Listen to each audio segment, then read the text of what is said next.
செய்த சகல குற்றங்களையும் பொறுத்து காத்திருள வேண்டும்.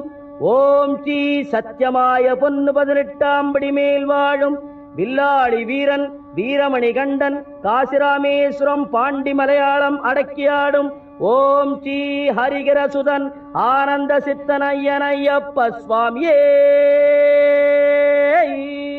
சரணமை.